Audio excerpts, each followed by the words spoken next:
Bien, continuando con el módulo 1, pues vamos a hablar de cambios asociados al envejecimiento. Y acá, pues vamos a ir, como ya habíamos platicado en las diapositivas anteriores, hablar de cambios biológicos, psicológicos y sociales, ¿sí? Pero principalmente vamos a hablar de cambios biológicos, ¿verdad? Entonces, con el envejecimiento ya habíamos dicho, ¿verdad?, que células, tejidos, órganos y sistemas van a presentar cambios, todos. Desde que nacemos, se van haciendo más pronunciados a los 30 años y ahí empieza ese declive que mencionábamos. Como algo, como si lo trasladamos a la gráfica que habíamos presentado, ¿verdad? Hay una como meseta y de repente empieza ese declive. Bueno, entonces tenemos que los cambios pueden ser morfológicos, o sea, que van a afectar a la forma o al tamaño de los órganos, funcionales, que van a alterar la capacidad que tiene ese órgano, ¿verdad?, y la eficacia o eficiencia de ese mismo órgano para realizar sus funciones para lo cual está establecido. Y esto va a ocurrir a un ritmo y a una intensidad diferente. Diferente en un hombre, diferente en una mujer, diferente en diferentes hombres, diferente en diferentes mujeres. Entonces, como cambios generales, macros, podríamos decir, tenemos en la composición corporal. Y acá vamos a ver que hay pérdida de lo que es la masa muscular, ¿verdad? Dice alguien, es que se está adelgazando. Cuando tiene 60 años, ¿qué será? Les va a depender de muchas situaciones, ¿verdad? Pero los músculos, que son estructuras que, como sabemos, nos permiten el movimiento de nuestro cuerpo, son un medio también para cobertura del sistema óseo, ¿verdad? Entonces allí, pues, estos también van a tener pérdida, ¿sí? Van a participar en la estabilidad de la postura estática, ¿sí? Son las reservas, las grandes reservas de lo que es la proteína del organismo, y esa pérdida se puede dar hasta en un 40%. Pero si estamos hablando de una mayor pérdida, entonces ya podríamos estar hablando de una patología que ahora también ya se está considerando como un síndrome geriátrico, que es la sarcopenia, que de eso vamos a hablar en un tema más adelante. Entonces, esta pérdida muscular va a ocasionar mayor dificultad para realizar las funciones motoras, el deambular del adulto mayor, ¿verdad? El quererse erguir de una silla, o ponerse de pie de una silla hacia buscar algo. Entonces esto va a ser esta pérdida de masa muscular. Menor resistencia al ejercicio, ¿verdad? Ya no va a ser tan capaz de caminar más rápido como lo hacía unos 5 o 10 años atrás, ¿verdad? ¿Sí? Entonces, esta pérdida de masa muscular, ¿qué va a pasar? ¿O qué causas, verdad? La disminución de la ingesta de proteínas y desnutrición nos lleva a pérdida de la masa muscular. La disminución del ejercicio físico, ¿sí? Que entonces una vida sedentaria, de repente en sus años mozos era sedentario, más este momento lo hace más sedentario, ¿sí? Entonces no hay ese ejercicio, no va a permitir que estos músculos se mantengan en su tonalidad que debería de ser, ¿sí? Enfermedades crónicas también van a afectar a esta pérdida de la masa muscular. Alteraciones endocrinas que también van a venir a afectarnos, ¿verdad? Disminución del estímulo nervioso directo en el músculo. El uso de ciertos fármacos que también, recordemos que en el adulto mayor ya hablamos de polifarmacia. Y entonces esta polifarmacia puede venir a afectar esa pérdida de masa muscular, ¿verdad? Como por ejemplo corticoides, diuréticos y otros medicamentos que vamos conociendo. Bueno, entonces hablamos de la pérdida de la masa muscular, pero también pérdida del agua corporal. Y esta pues va a disminuir progresivamente hasta en un 50%. Y no se recupera también. ¿Y por qué se da esta pérdida del agua corporal?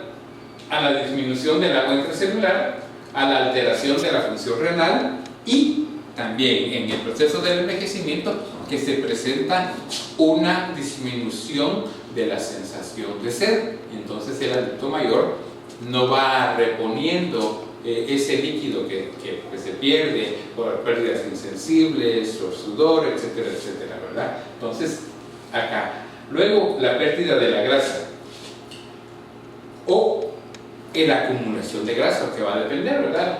Es un aumento proporcional a la disminución de la masa muscular. Y entonces vamos a encontrar que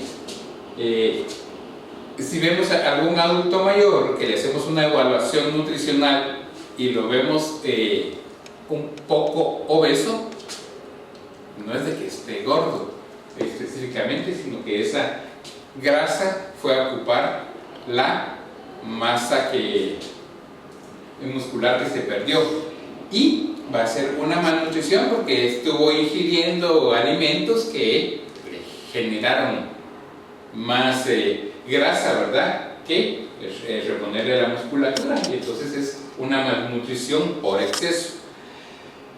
Y esta grasa también, como consecuencia, pues por problemas en mantener la temperatura corporal, alteración en el metabolismo de muchos fármacos, ¿verdad? Y esta temperatura corporal, ya vamos a ver cuando hagamos la evaluación del adulto mayor, en qué se va a reflejar. ¿Sí? A nivel de lo que es el sistema cardiovascular, venas, arterias y corazón, que son los que conforman este sistema, vamos a ver que a nivel de venas, la delgadez de la capa media muscular facilita que se produzcan varices en estas estructuras. ¿Sí? En arterias hay pérdida de la elasticidad por aumento en lo que es el grosor de la capa media muscular, otra vez hablando de músculo, ¿verdad? ¿Sí? Entonces, si se da cuenta, la capa muscular no está afectada solo en estructuras que harían al individuo así fortachón, sino que también a nivel de lo que es estructuras donde hay capas de tejido muscular. ¿Sí? Depósito de colesterol en la íntima, que pues, se va a ir calcificando y formando placas, a eso también va a hacer que aumente el tamaño de la pared arterial y le dé rigidez, ¿verdad? Por otro lado también la colágena, que se engrosa y pierde su orientación y se hace como que mucho más enredada, hace que también aumente el tamaño de la pared, haya mayor grosor, ¿verdad? A nivel de corazón, entonces otra vez aumento del grosor de la pared del ventrículo izquierdo por aumento del colágeno, aumento del grosor de la capa interna de todas las cavidades cardíacas, porque también sabemos que ahí hay músculo, ¿verdad? Aumento del grosor de las válvulas cardíacas, que estas se van calcificando en un momento determinado, y entonces la funcionalidad que van a tener al final de cuentas pues va a estar afectada. Disminución de las células encargadas de crear la electricidad que genera todo el proceso del circuito eléctrico para generar el latido del corazón, así hablando en términos sencillos, ¿verdad? Entonces esto quiere decir que todo el sistema de conducción eléctrico a nivel de corazón van a estar afectados también, ¿sí? Y fibrosis del tejido de conducción de ese mismo impulso. Entonces estos dos están entre sí interactuando, ¿verdad? Entonces, si las células encargadas de crear esa generación, como son las células de marcapaso, van a estar disminuidas, más la fibrosis en todo lo que es el sistema de conducción del impulso eléctrico, eso va a hacer que también haya alteraciones más evidentes. Entonces, ¿qué vamos a encontrar como consecuencia de esos cambios a nivel del sistema cardiovascular? Varices en miembros inferiores, hipertensión arterial, insuficiencia cardíaca congestiva, insuficiencia coronaria, infarto agudo del miocardio, que podría ser otra más, arritmias cardíacas por alteraciones en lo que mencionábamos del sistema de conducción, embolias, trombosis por algún coágulos que se puedan presentar. A nivel del sistema respiratorio, en lo que es la vía, lo vamos a dividir en vía respiratoria y tejido pulmonar. A nivel de lo que es la vía respiratoria, hay disminución de la elasticidad de los bronquios. ¿Por qué se va a presentar esta disminución en la elasticidad de los bronquios? porque las mismas capas de colágeno también van a perder esa misma dirección que tienen, y esto va a hacer de que se vaya poniendo mucho más grueso estos conductos, ¿verdad? La disminución de la movilidad del tórax por alteraciones esqueléticas y musculares, ¿verdad? Se va perdiendo esa capacidad del músculo, y el tejido óseo también se va alterando, y esto no va a permitir que una expansión sea adecuada, ¿verdad? Y también en el adulto mayor, ya lo vamos a ver en la evaluación clínica, que se va perdiendo también esa complexión que tiene un adulto joven en lo que es el tórax, ¿sí? A nivel de lo que es el tejido pulmonar, pues hay aumento del tejido fibroso entre los alveolos, hay pérdida de la elasticidad, hay disminución de los cilios en el árbol bronquial, afectando la inmunidad, pero también perdiendo ese reflejo tusígeno para expulsar algunas bacterias o el moco, ¿verdad? ¿Sí? Aumento de la producción de moco, que en un momento determinado pues puede causar obstrucción, ¿verdad? Entonces, esta pérdida de la elasticidad del tejido pulmonar, más estas disminuciones que tenemos aquí en la elasticidad de bronquios y de tejido muscular y de óseo a nivel de tórax, va a tener consecuencias en el patrón respiratorio, ¿verdad? Volumen de aire movilizado es menor, el intercambio de gases es menos eficiente, menos resistencia y capacidad para el ejercicio, ¿sí? Proclives a padecer infecciones bacterianas y víricas, propensos a padecer de EPOC y de presentar enfisema, ¿verdad? Entonces, estos son cambios que se dan a consecuencia de las alteraciones en el aparato respiratorio. En el aparato digestivo se dan cambios, pero de los sistemas de nuestro organismo es el que menos cambios va a presentar, ¿sí? Eso no quiere decir que lo dejemos o no lo tomemos en cuenta.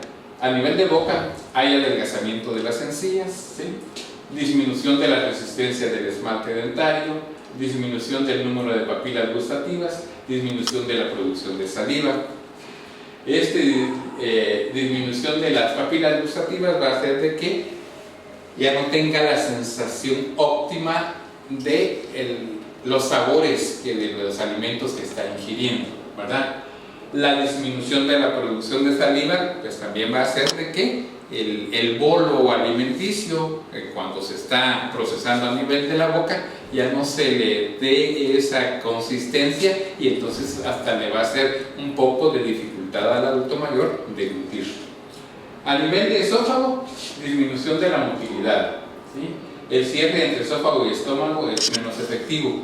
Hay también a este nivel alteraciones en lo que es los esfínteres esofágicos, ¿verdad? Para que el contenido alimenticio, el bolo alimenticio, vaya progresando para llegar al estómago.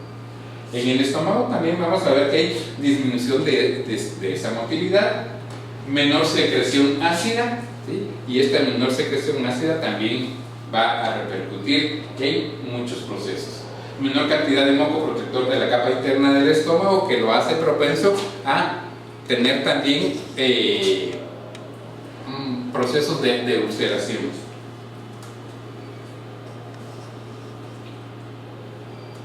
Entonces, ¿qué vamos a encontrar como consecuencia de esos cambios?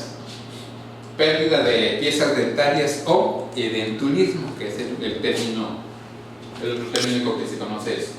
Menor percepción de los sabores de los alimentos, como ya les mencionaba. Disminución de la sensación de sed, que también viene reflejado en otros sistemas que habíamos dicho. Dificultad de la masticación y la deglución, ¿sí?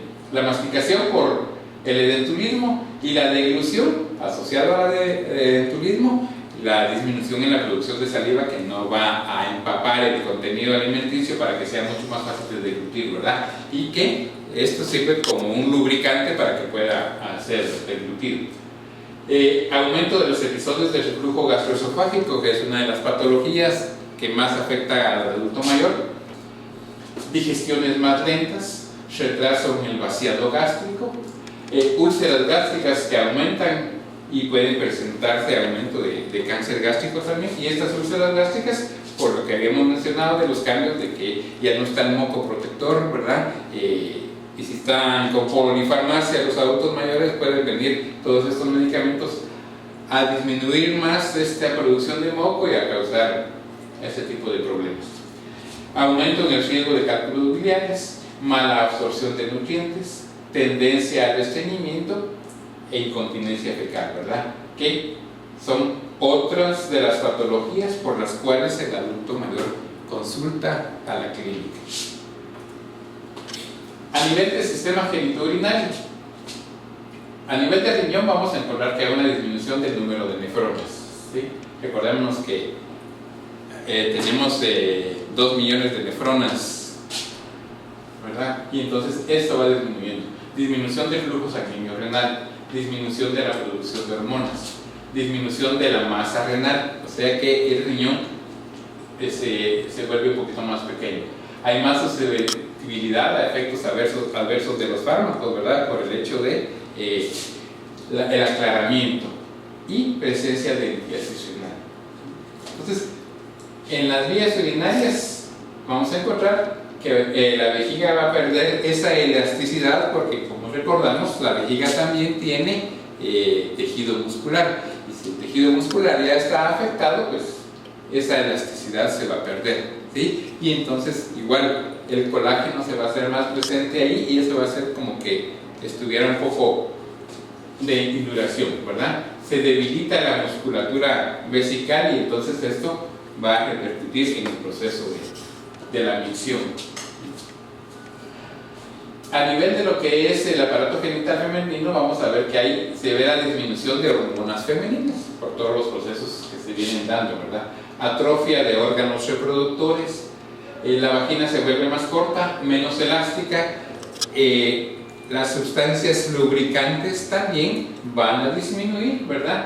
Y entonces, y las secreciones, y esto va a hacer de que a la hora del acto sexual pueda haber algún tipo de problema en este proceso, ¿verdad? Perdón. En el genital masculino, pues, nuevamente, ¿verdad? Disminución de hormonas masculinas, disminución del tamaño de los testículos, la erección suele ser más lenta y menos consistente, hay retraso en la eyaculación, hay menor volumen en el contenido que se está eyaculando, ¿sí? Aumento del tamaño de la próstata, que es otra de las razones por las cuales el varón adulto mayor consulta, ¿verdad? Por hipertrofia prostática y que puede progresar a un CA, ¿verdad? La micción puede verse dificultada por esta misma situación, ¿verdad? Ese agrandamiento de la próstata va a obstruir en algún momento el conducto y entonces puede haber micciones así entrecortadas, ¿verdad? Con un chorro no muy adecuado, ¿sí? Entonces, ¿qué consecuencias tienen todos estos cambios? Llegar a una insuficiencia renal aguda y crónica, aumento de la prevalencia de anemia, deshidratación, por lo que ya mencionábamos, de que el reflejo de la sed está disminuido, litiasis, ¿verdad? Mayor susceptibilidad a efectos adversos de los fármacos, hipertensión arterial, la incontinencia urinaria, resistencia a la insulina, cistitis o infecciones urinarias, hipertrofia y cáncer de próstata, vaginitis, dispaurenia, ¿verdad? Y disfunción eréctil. Esta como consecuencia de la disminución de las secreciones y lubricación a nivel de vagina, ¿verdad? Y esto, disfunción eréctil, por los cambios que ya mencionábamos que se dan a ese nivel. Bueno, luego el aparato osteomuscular, a nivel de huesos, articulaciones y músculos. A nivel de huesos, pues vamos viendo que hay pérdida de la densidad ósea en el individuo, ¿verdad? Pérdida de contenido mineral de vértebras. Y entonces esta pérdida de la densidad ósea, como ya ustedes lo saben, pues viene a a ser un propensor a padecer de osteoporosis, ¿sí? Y ahora pues no solo la mujer es la que padece osteoporosis, también en estudios se ha encontrado que el hombre va aumentando también su incidencia de padecer de osteoporosis. A nivel de articulaciones vamos a ver que hay desgaste articular, hay reducción del tamaño del cartílago, se vuelven rígidas y menos flexibles y hay calcificación articular. Y entonces esto, si lo trasladamos al área del tórax, eso hace que se vuelva un poquito más rígido el tórax a la hora de la respiración, entonces no hay esa expansión que normalmente se ve, aparte de que hay cambios también en el tejido muscular, ¿verdad? Entonces se pierde la masa muscular y el músculo es reemplazado por tejido fibroso. Entonces esto redunda en varios procesos, osteoporosis, como ya había mencionado, el riesgo de fracturas, y principalmente en el adulto mayor, y en la mujer se da más fractura de cadera, que es uno de las urgencias por las cuales más el adulto mayor o la adulto mayor llega a una emergencia y a consultar con un traumatólogo, ¿verdad? Artritis, osteoartritis, artrosis, caídas, ¿verdad? Que están en un alto riesgo de caídas, aparte de los cambios a nivel de lo que son tejido osteomuscular, ¿verdad? Muchos de los factores ambientales que se puedan presentar, deformaciones que puedan presentar, acortamientos, disminución de la estatura, la fuerza y la resistencia disminuyen, hay limitación en el movimiento, por lo que mencionábamos a nivel de las articulaciones, ¿verdad? Cambios en la postura y la marcha, ¿sí? La postura más como jorobados, la marcha más lenta, ¿sí? Pérdida del equilibrio y lo que les mencionaba, al haber cambios en el tejido muscular, que si es más del 40% ya estamos hablando de sarcopenia, ¿verdad? Que es una de las patologías que ahorita pues está de moda, a ver qué se hace para lograr contrarrestar estos efectos en el adulto mayor. Luego, piel y anexos. Entonces, ¿qué vamos a encontrar a nivel de piel?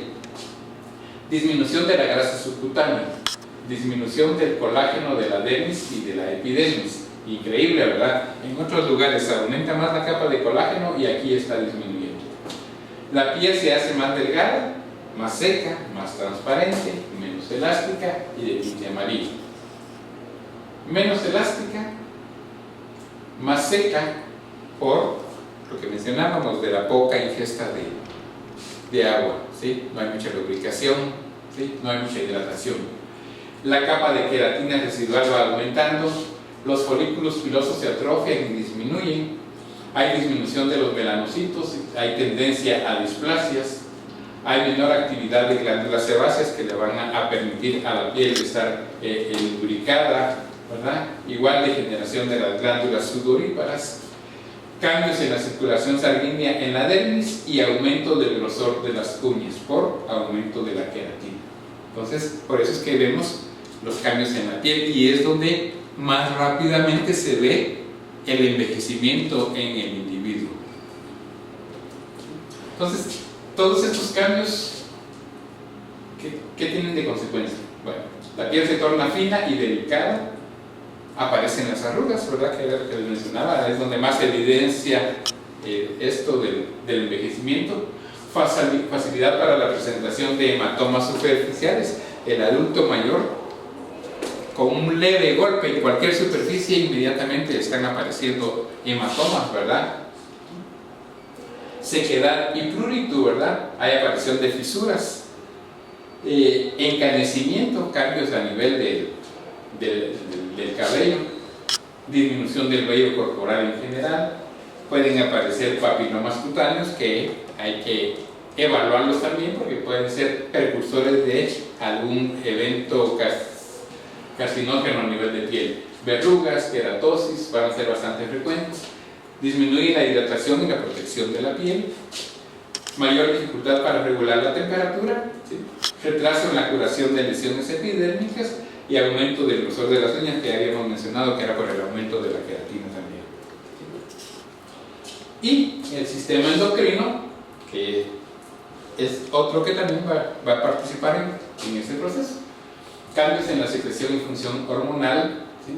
Vamos a encontrar atrofia, fibrosis, cambios autoinmunitarios y vasculares, que al final de cuentas va a venir a hacer de que esté más propenso a padecer de algún proceso infeccioso.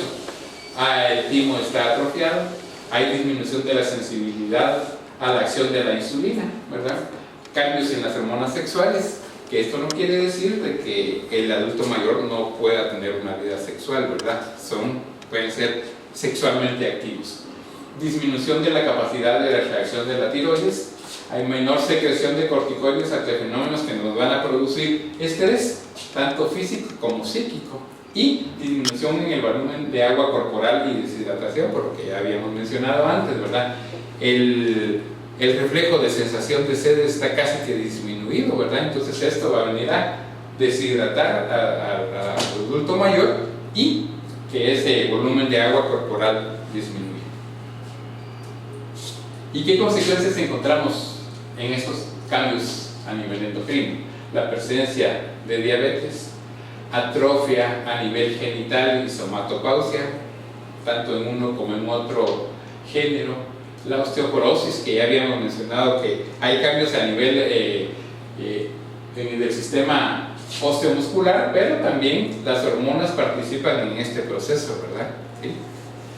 Hipotiroidismo, que es otra de las patologías que es bastante frecuente en el adulto mayor. La disminución de la respuesta al estrés, la función adrenocortical que está disminuida y lo que ya mencionábamos del agua y la deshidratación, ¿verdad? Por la baja ingesta, por el reflejo de la sed. Y a nivel del sistema nervioso, pues tenemos que el cerebro y la médula van perdiendo peso, que no es considerable, pero sí hay pérdida de peso. Disminuye el número de neuronas, hay atrofia a nivel neuronal también, las células de soporte y conectivas van aumentando, que estas no hacen la función de estas otras, ¿verdad? El descenso en la producción de neurotransmisores por disminución neuronal, acúmulo de desechos que van a dificultar esa función que se da a nivel de las neuronas, ¿sí? Reducción en el pensamiento, memoria y capacidad cognitiva. Se hace más evidente si el individuo no ha ejercitado durante su vida el cerebro, ¿verdad? Como leer, hacer juegos de sudoku y todas esas que hacen, que alteran, que mejoran las conexiones de sinapsis, ¿verdad? A nivel cerebral.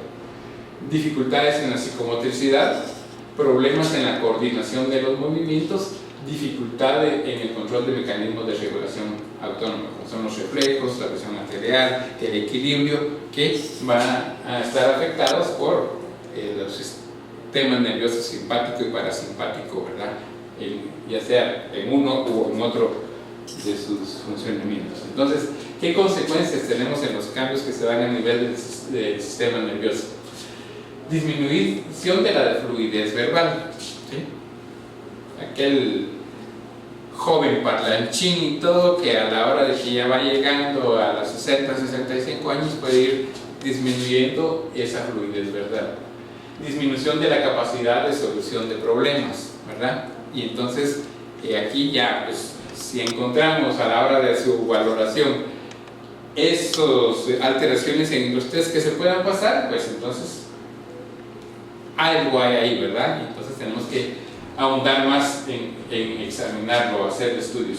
Disminución de la comprensión de mensajes nuevos, cambios en el control de la postura y la marcha, que lo habíamos mencionado en el tema también de osteomuscular, el enlentecimiento de los procesos cognitivos y sensoriales, hipotensión ortostática, ¿verdad? Que está asociado también a otros procesos, ¿verdad? Si estamos hablando de una hipotensión ortostática por medicamentos, por ingesta alimenticia, ¿sí? Entonces también hay que tomarlo en cuenta. Presencia de Alzheimer, presencia de depresión, que son otras de las situaciones que se pueden presentar, ¿verdad? Depresión que puede ser reversible, Alzheimer que no, ¿verdad? Bueno, a nivel del sistema inmunológico, pues ya habíamos mencionado en otra diapositiva la involución del timo, ¿verdad? Modificaciones en los linfocitos T, mayor riesgo de enfermar, porque lógicamente estamos hablando que hay cambios, hay disminuciones a nivel de lo que es ese sistema, ¿verdad? Entonces, y principalmente de infecciones. La respuesta a la inmunidad pasiva declina, ¿verdad? Las vacunas, que a pesar de que la respuesta a este proceso está disminuido, es aconsejable algunas vacunas en el adulto mayor para prevenir estas infecciones. La capacidad para detectar y corregir defectos celulares también está declinando. Se puede desarrollar trastornos autoinmunes y se afecta el proceso de curación de inflamación y de heridas. Eso no quiere decir que no se van a curar, pero es más prolongada la respuesta de revertir el proceso de inflamación y que haya una mejor cicatrización. ¿Qué consecuencias nos llevan esos cambios? Pues el aumento del riesgo de infecciones, la disminución de la capacidad para combatir esas enfermedades que se puedan presentar, la cicatrización lenta que habíamos mencionado, la presencia de trastornos autoinmunitarios y el cáncer, ¿verdad? Como uno de los casos más fatales que se puedan presentar dentro de lo que es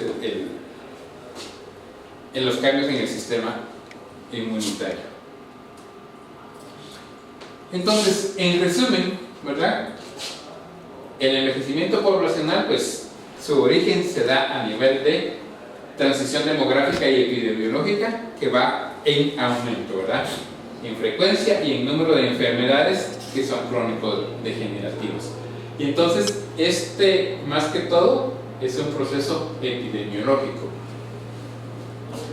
En el siglo pasado podríamos hablar de que los eventos que más se presentaban en la población eran de tipo infeccioso, pero conforme se fue dando esa transición epidemiológica, pues nos fuimos quedando con enfermedades crónicas, ¿verdad?